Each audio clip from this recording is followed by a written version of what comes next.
नमस्कार, मी आचल आणि तुम्ही बघताय लोकवाहिनी न्यूज चॅनलचं टॉप 10 महाराष्ट्र फास्ट बुलेटिन। एक नजर टाकूया महाराष्ट्रभरातील महत्त्वपूर्ण बातम्यांवर। डॉक्टर महिला आत्महत्या प्रकरणातील आरोपींना फाशीची शिक्षा द्या, वडवणी तालुक्यात मोर्चा। खडसेंच्या घरात चोरी, 5 तोळं सोनं आणि 35,000 लंपास। एकनाथ खडसे म्हणाले, जळगावात पोलिसांचा धाक राहिला नाही।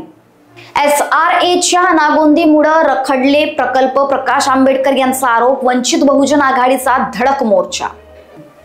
राज्यात पुढील काही दिवस संकटाचे, काही जिल्ह्यात पावसाचा जोर पुन्हा वाढणार, हवामानाचा अंदाज।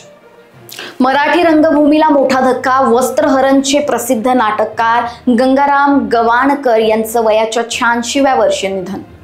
पंढरपूर कार्तिकी यात्रेसाठी 1150 जादा बस, वारकऱ्यांच्या सेवेसाठी प्रशासन सज्ज। उद्यापासून 6 नोव्हेंबर पर्यंत सेवा।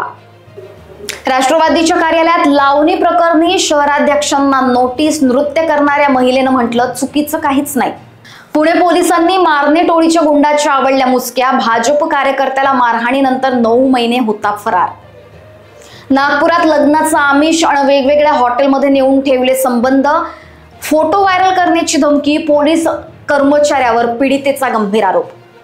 आणि शरद पवारांच्या बैठकीला 3 आमदारांची दांडी। आगामी निवडणुका सोलापूर जिल्ह्यात महाविकास आघाडी म्हणून लढणार।